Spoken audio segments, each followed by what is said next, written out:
그때 어떤 갈대 사람들이 나와 유다 사람들을 참수하니라.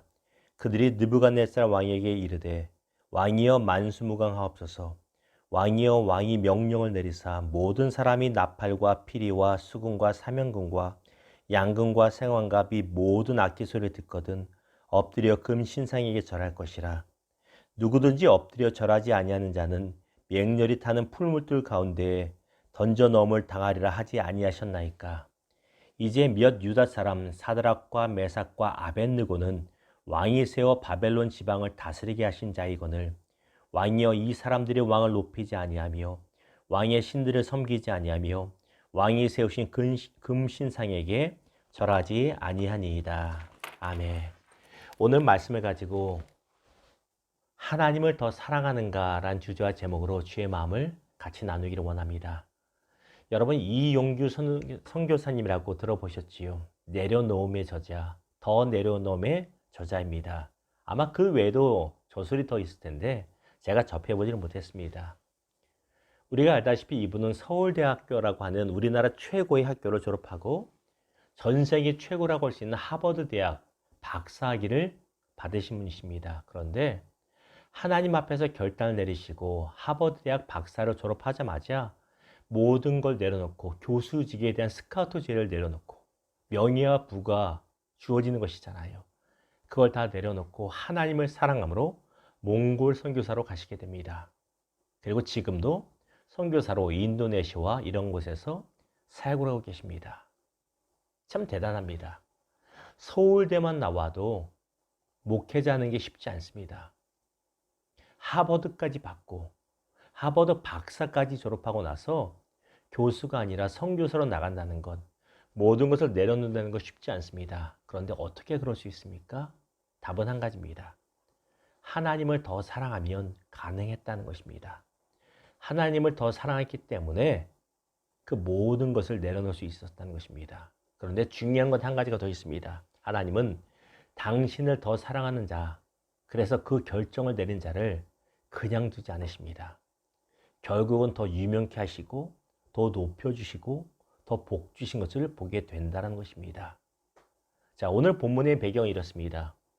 바벨론의 느부갓네살 왕이 정신이 어떻게 됐는지 교만해졌는지 신상을 하나 세워놓고 하나님이 아닌 이 신상에게 절하라고 강요하는 모습이 나옵니다. 그런 법령을 내립니다.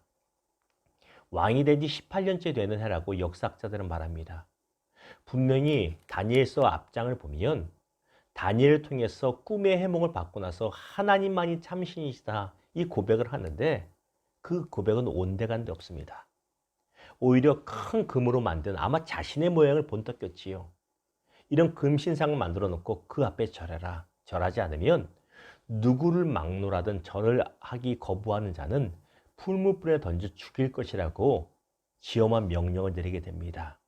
그런데 어떤 일이 벌어집니까? 느부갓네살 왕에 의해서 지방의 높은 관리로 임명받은 유대인들, 다니엘의 세 친구 사드락, 메삭, 아벳느고가 그 명령을 듣고도 절하지 않습니다. 이 모습을 본 주변의 이방, 족속, 대적들이 잘됐다. 이놈들 눈에 가시거리였는데 이놈들 높이 등용되는 게 싫었는데 죽여버리자 하고 왕에게 참수합니다.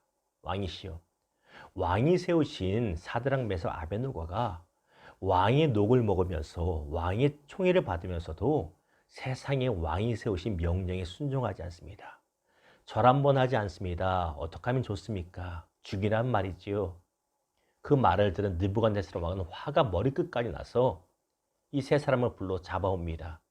그리고 마지막 기회를 주죠. 절해라. 절하지 않으면 너는 죽는다라고 말합니다. 오늘 본문에 나오지 않지만 우리가 이야기가 어떻게 흘러가는지 알고 있습니다. 사드락, 메삭, 아벳느고는 모든 것을 내려놓고 죽기를 각오합니다. 하나님이 우리를 구하실 것이지만 그렇지 않으신다 할지라도 왕의 명령이 아니라 하나님을 사랑하겠습니다. 택하겠다라고 하고 풀무불로 들어가고 던져지고 놀라운 구원의 역사를 맛보게 됩니다. 생각해 보십시오. 사드락, 메삭, 아벳느고가 처음에 포로로 바벨론에 끌려온 그 상황에서는 포기하기가 훨씬 쉬웠을 것입니다. 왜? 내려놓을 게 없거든요. 어차피 죽으면 죽는 거지 포로로 끌려갔기 때문에 별게 없어요. 그것도 위대한 결단이지만 그래도 상대적으로 쉽습니다. 가진 게 없으니까. 근데 현재는 다릅니다. 현재는 바벨론이라고 하는 이방 땅에서 나름 인정받아서 높은 자리에 올라가 있습니다. 본인만 있을까요? 아니요. 가족들도 있을 것이고 식솔들도 있을 것이에요. 내가 죽으면 우리 가족은 어떡하지? 이 생각 왜 안 하겠어요? 내가 여기서 절 한 번만 하면 더 높아질 수도 있을 텐데 그 생각 왜 안 하겠어요? 그럼에도 불구하고 그거 다 내려놓고 절하기를 거부합니다. 어떻게 이럴 수 있을까요? 하나님을 더 사랑하기 때문입니다. 아무것도 아닌 위치에서 하나님을 사랑했습니다. 그것도 귀합니다만 그리 어렵지 않습니다. 그러나 자신에게 부와 명예가 주어진 뒤에 그때도 하나님을 여전히 더 사랑하는 것은 쉽지 않은 일입니다. 그러나 이 세 사람은 여전히 하나님을 더 사랑했다는 것입니다. 그런데 놀라운 사건이 벌어집니다. 하나님이 그들을 풀무불에서 건지실 뿐만 아니라 어떤 축복을 하시냐면 3장 마지막 절인 30절에 보면 이렇게 말합니다. 왕이 드디어 사드락과 메삭과 아벳느고를 바벨론 지방에서 더욱 높이니라. 왕이 높인 것일까요? 아니요. 하나님께서 보고 계신 것이에요. 야, 네가 어떤 상황에서 나를 더 사랑하는 거 보니 내가 너를 높이지 않을 수가 없다라고 칭찬하시며 더 높여주셨다는 것입니다. 이것이 하나님을 더 사랑하는 자에게 부어주시는 하나님의 축복입니다. 이 축복이 우리에게도 동일하게 임할 수 있기를, 하나님을 언제나 더 사랑하고 선택하기를 주님의 이름으로 축원합니다. 말씀을 맺겠습니다. 올해도 다니엘 기도회가 진행되고 있습니다.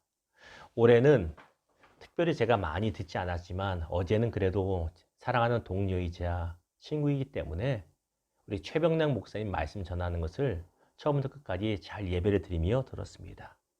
참 많은 감동과 도전을 받았습니다. 그리고 깨달은 단순한 사실 한 가지가 있습니다.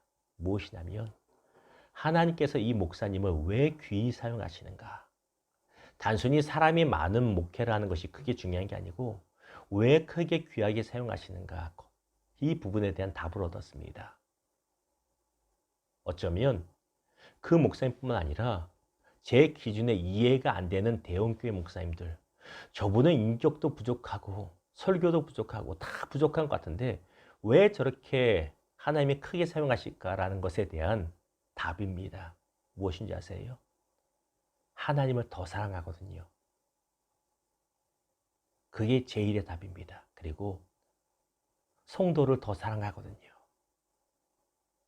가장 핵심인 어떤 상황에서도 하나님을 더 사랑합니다. 내가 가난할 때도 하나님을 사랑하고 돈이 조금 생겼어도 하나님을 사랑하고 돈이 많아져도 여전히 하나님을 더 사랑합니다. 그러니 하나님이 귀히 쓰지 않을 수가 없다는 것입니다. 아, 그렇구나. 이용규 선교사님을 크게 사용하신 것도 그분의 학력 때문이 아니라 그분이 하나님을 더 사랑하는 그 마음을 보시고 사용하신 것이고 수많은 귀한 목회자들을 귀하게 사용하신 것이 아니라 하신 이유가 다른 것이 아니라 하나님을 더 사랑하고 어떤 상황에도 하나님 더 사랑하기를 결정하는 것 때문에 귀하게 사용하시는구나 라는 단순하지만 분명한 답이었습니다. 그 결과 하나님이 높이시고 복을 주십니다. 사랑하는 성도 여러분, 우리의 모습이 어떨까 한번 도전을 드려봅니다. 저 스스로도 어제 이 부분에서 많이 도전이 되고 고민이 되었는지 새벽 2시 반쯤에 깼어요. 빼서 기도하고 말씀 보고 또 이제 논문을 계속 쓰면서 하나님을 어떤 상황에서도 더 사랑하는 것이 얼마나 중요한지에 대해서 다시 한번 되새겨 보았습니다. 하나님을 어떤 상황에서 더 사랑하십시오. 당장은 손해볼 수 있습니다. 왜? 사드락 메삭 아벳느고가 절하지 않음으로써 모든 지위를 박탈당하고 얼마나 아까워요.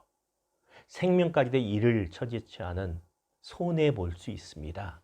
그러나 하나님이 그 모습 기억하시고 당신을 더 사랑한 자에게 반드시 갚아주시고 은혜 베푸시고 복 내려주십니다. 이 사실 기억하시고 언제나 더 하나님을 사랑할 수 있는 저와 여러분 되기를 주님의 이름으로 축원합니다. 기도하겠습니다.